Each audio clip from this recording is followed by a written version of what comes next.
అందరికీ తప్పుడు స్టేట్మెంట్ ఇచ్చి తప్పుడు ఇచ్చేసి సానుభూతి పొందడానికి లేనిపోనివన్నీ ఇక్కడ ఇచ్చేసాడు.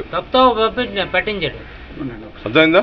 ఇప్పుడు వాడి తల్లిదండ్రుల మీద కూడా మీకు ఎక్కడికి తల్లిదండ్రుల మీద కూడా మీరు ఏమైనా అనుమానం వ్యక్తం చేస్తారో వాళ్ళ తల్లిదండ్రుల మీద ఏమైనా కేసు పెడుతున్నారు వాళ్ళ మీద కూడా తల్లిదండ్రుల మీద ఎవరి మీద మరి పెట్టడం పిల్లలు ఇప్పుడు కన్నతండ్రులు కొడుకుని వాళ్ళ నాన్నగారు ఏం స్టేట్మెంట్లు ఇచ్చారు మీకు? మా అబ్బాయిని అక్కడ పంపించామండి, వెళ్ళి మసూరి వెళ్ళి అక్కడ పోలీసులు నేను పిలిచారు.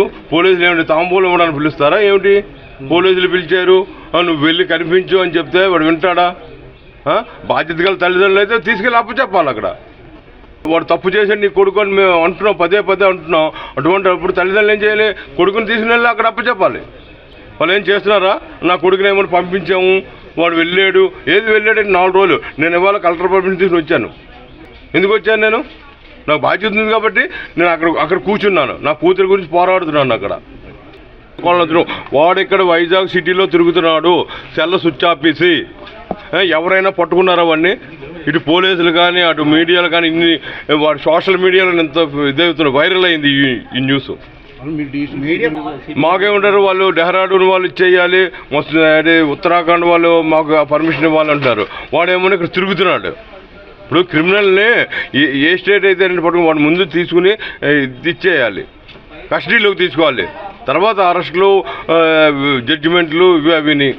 వాడు మా అమ్మాయి తెల్లవారు 6:30కి చనిపోయిందని చెప్పాడు. చెప్పిన తర్వాత నాకు 8-10 కాల్ చేశాడు.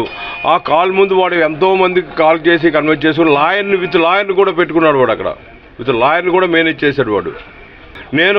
నాకు అనుమానం వచ్చి మా అమ్మాయి హార్ట్ బీట్ చెక్ చేయి, లేకపోతే పల్స్ చెక్ చేయి, బాడీ శరీరం ఎలా ఉంది, చల్లగా ఉందా వెచ్చగా ఎలా ఉంది చెక్ చేయంటే ఏ పని చేయలేదు. మీరు ఫోన్ చేసి మీరు 2 టికెట్లు పంపిస్తున్నాను, మీరు అర్జెంటుగా డెహ్రాడూన్ వచ్చేయండి.